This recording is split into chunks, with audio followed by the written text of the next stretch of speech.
we live near the not the Chehalis, but I've forgotten the name of the river. Cowlitz?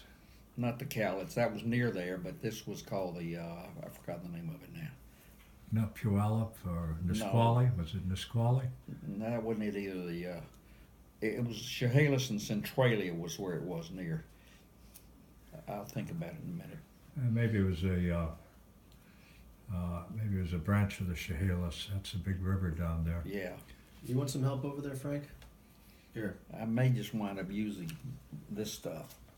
Why don't you let me work on this, and I'll see Well, if you can get good, decent pieces of it, you know. What a mess. How'd you do this? Well, I just happened to find that stuff the other day. But what I'm going to do, Steve, here is I'm going to, okay, when you tie a tail on, you use what we call the pinch method. Mm-hmm. And you tie it up. And anything you put a tail on, you pinch it between the two fingers like this, and you're forming a loop. And what you do is you release it with your two fingers, and at the same time you pull down. So see how I've caught it? Mm-hmm. And then you want to just... Stays on top that way.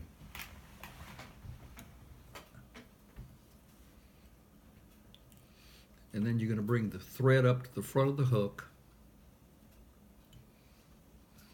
Right. And like I say, you only want to bring it up to about the thumbnail thickness, and then you want to just wrap it away from you. Why not towards you? You mean back this way? Yes. Well, you don't. Now, there are certain kind of nymphs, you do what they call a reverse wrap, but this is not one where you want to do that.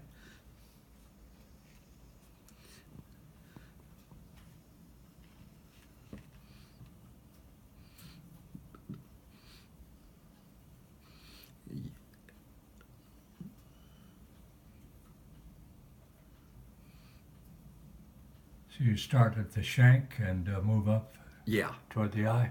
Yeah. And you're tying a Cardinelle Fly. That's correct, yes. Okay, when you get to this point here, the thumbnail thickness, you want to come over it a couple of times like this, because now with this material, it's not going to unwind, but you use a tinsel or a feather, and that's going to unwind on you if you don't tie it over it. Right. And then you want to take your scissors, and you want to pull them up just like this. Now see, that's secured because they're tied behind it and up. You want to pull it straight up like that. See, and then I'm going to take my marabou, and I'm going to take a piece about like this. Stop that, Tom. Now, what I didn't do, and you might want to do, is take a little plastic lid or a little saucer or something and put a little water in it. You can spit and do it like this. It's easier to tie it if you wet it a little bit. Like, see how I'm doing it? I'm wetting it, moistening it. Mm-hmm. And fish don't mind that. Well, no. Now this will flare out when it gets drier, but it's just easier to tie it in like this when you wet it a little bit. See, I can take a little bit off of that. That's a little bit thick there. And then what I might want to do is just cut that a little bit more off of here.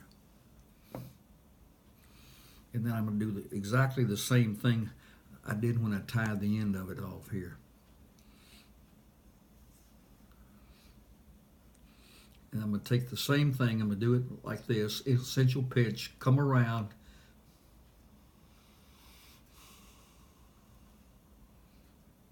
and then what you want to do there, and then just cut it off the eye here. This is a pretty simple fly to tie, though.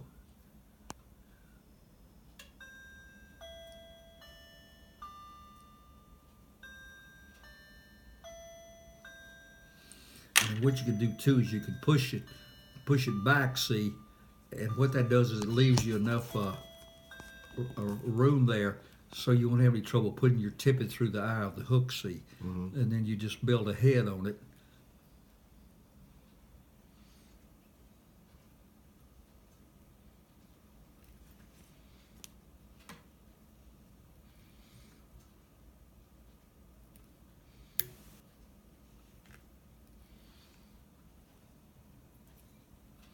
And that's probably about enough head right there.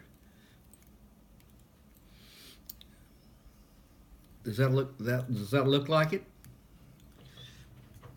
I would say it does, yeah. Does that look like it? Yeah. Now what you can do, and there are two different ways to do that. You can use some material called crystal flash, and this kind of just sparkles it up a little bit. And there are two ways you can do that. I could either put the crystal flash underneath the wing, or I can put a little bit over the wing. And this is stuff you can buy. I think I have another whole pack of it. I'm just going to cut this stuff in half, and I'm going to take it. And the way you apply the crystal flash to it is you take this and you wrap it around your thread like this. You have to even it up. Let's see, that's not quite even. So see how that's even? Mm-hmm. And you want to take that and you put that on top of the wing like this.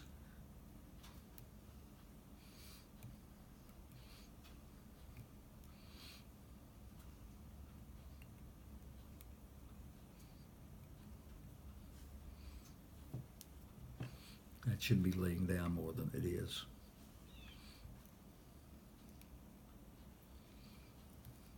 See how that gives it a little bit of sort of a little bit of glitter there? Mm-hmm. And then I just want to wrap it a few more times. Okay, this is a little trick. You want to half hitch it now. Several different ways you can do that. You can use a Dunkin' Donuts coffee stirrer. You can use if you go to the doctor and he looks with this thing in the ear, you can use this thing as a half hitch tool. What about your fingers? You can use your fingers. Well, this is a way you can do it. You can do it like this. You can do a half hitch like this, like that. You can use the coffee stirrer like so, like this. You can use this thing you get at the doctor when he looks in your eye. I always steal one or two when I'm at the doctor, when the doctor's not in the office and they ain't looking. Also, when you get a little bit more proficient at it, you can use what we call a half hitch tool. I mean a whip finish tool. Mm-hmm. And a whip finish tool works like this. And this takes some practice to use this little device.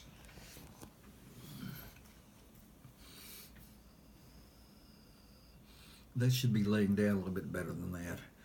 It's probably better to put it on the wing, but this is the half hitch too.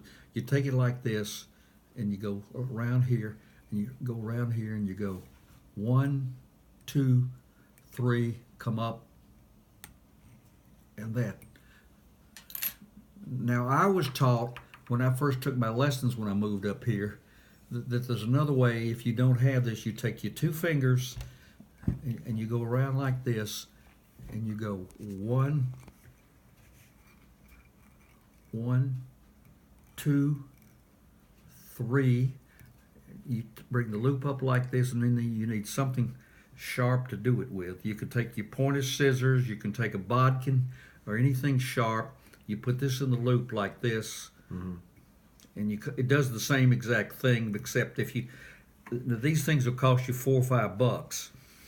If you buy a half hitch tool, it'll cost you $4 or $6 at the fly shop. But I'm just telling you some ways to save money. Right. Like Dunkin' Donuts, get them free. I just cut them in half.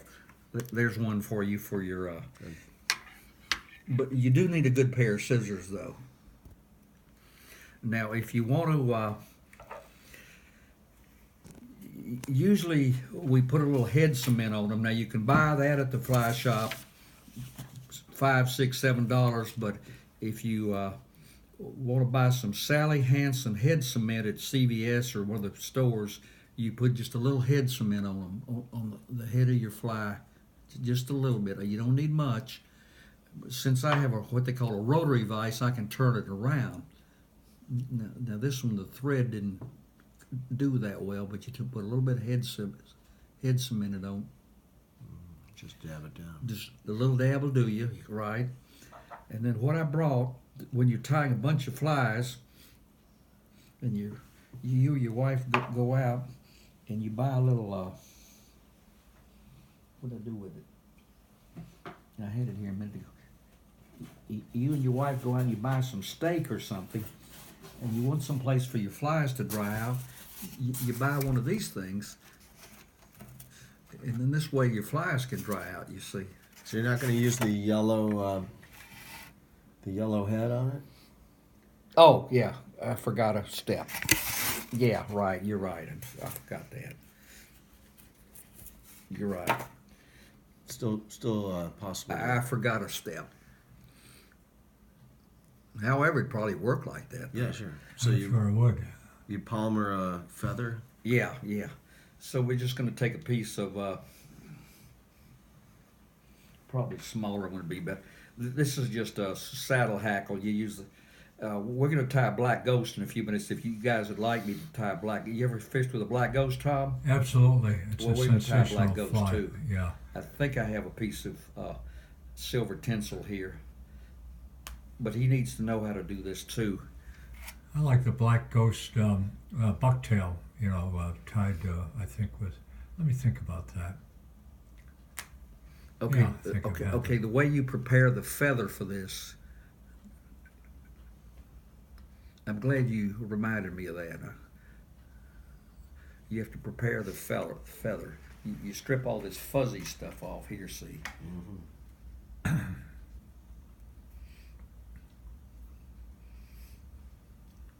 I'm going to have to,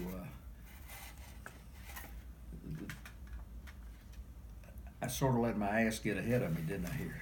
I'm gonna have Frank, this little video is going out onto the internet, so well, watch your no, language. because I didn't do it right. Yeah, no, you don't want to sound too crude. Oh, because of my language? Yes, exactly.